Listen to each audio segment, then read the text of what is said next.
Hi, I'm Professor Jae-kyung Lee from University of Buffalo, SUNY. I'm pleased to introduce our new book, Centering Whole Child Development in Global Education Reform, published by Routledge 2022, co-edited by me and Professor Ken Wong. This volume offers a critical analysis of national school reform policies to promote educational quality and equity.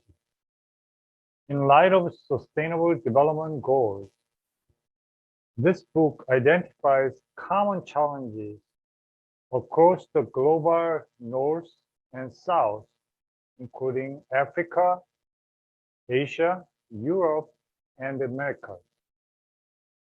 Why do we care about whole child development? And how do we ensure quality education for all kids, particularly disadvantaged and marginalized students? And what factors drive or inhibit the success of systemic reform initiatives? In this video, our contributors will share brief introduction of their chapters. Thank you. My name is Dr. Shakespeare Chipambo. I co-authored with Professor Gnosis Feza the book chapter entitled The Status of Early Childhood Education in South Africa. We are both based in South Africa. The chapter systematically reviewed the alignment of policy and practice for whole child development. Generally, early child development centers and families are faced with challenges like poverty, which contributes to the disadvantage of their children as compared to their counterparts in well-resourced ECD centers, underpaid ECD practitioners, uneven distribution of resources, minimal ECD government subsidy, unemployment, reluctance of the government in implementing the existing policies on equality in ECD centers. The governments must deal decisively with poverty and unemployment, support ECD centers with resources equally, include ECD practitioners on the payroll to set the minimum level of qualification for entry ECD practitioners and enhance equality of education offered to all children purpose-free. Thank you. Hi, my name is Prem Prasad Paudel from Tribhuvan University, Nepal. Hi, I am Thay Choi from the Education University of Hong Kong. Well, let us introduce our chapter, Achieving Whole Child Development in Nepal, Navigating Through Equity Within Diversity and Resource Limitation in Education.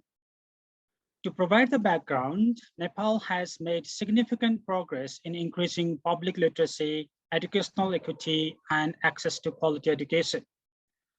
However, the whole child development reform received minimal attention as the country had to first address the fundamental tasks such as poverty alleviation, as well as being limited by the context such as the lack of sufficient human resources. Other impeding tasks such as reducing inequalities and inequities collectively contributed towards sidelining the agenda of whole child development in practice.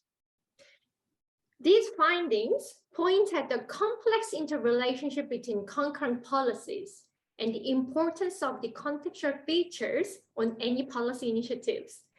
Policymakers and researchers alike thus need to consider this in planning and implementing new policies to maximize their impact. For more details, we invite you to read our chapter. Hello, we are Chen Thị Thả and Ngô Thị Thanh Tùng from Vietnam Institute for Education Sciences. We are delighted to present our chapter on education for Vietnamese youth. In these chapters, we present research findings on young people education status, education challenges, and development issues. Vietnam's education system has advanced greatly. However, young people from low-income rural households, ethnic minorities, and people with impairment are at high risk of falling behind. Many young people education attainment and professional qualifications are still insufficient to respond to the needs of changing society and labor market. Through research in the context of rural communities, our chapter provides new insights in both challenges and solutions in improving the level of education and vocational training for young people, as well as establishing of the post-career opportunities. Hello. Greetings from Singapore. My name is Su Xing. I'm Alexius, and we're from the National Institute of Education. Singapore has a desire to support and develop all students to their fullest potential, and teachers are key determinants of student outcomes and quality teaching.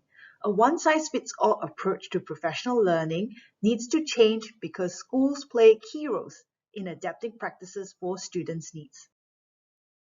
Schools are complex organizations.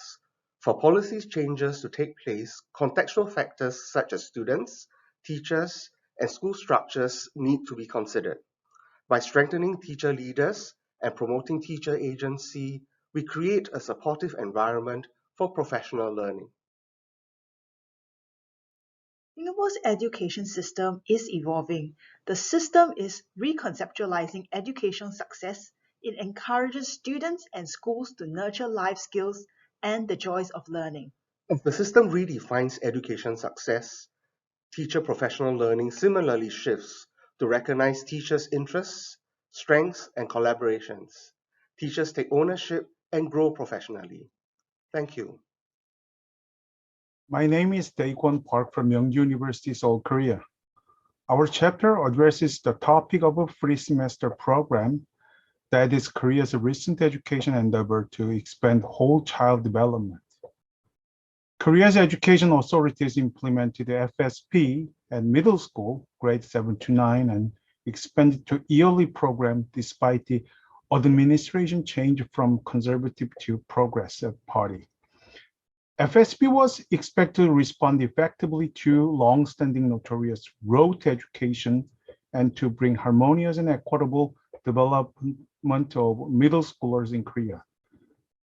Our analysis focuses on unintended policy consequences of FSP derived from family and neighborhood resource mobilization, bipartisan support, and shared belief of education communities.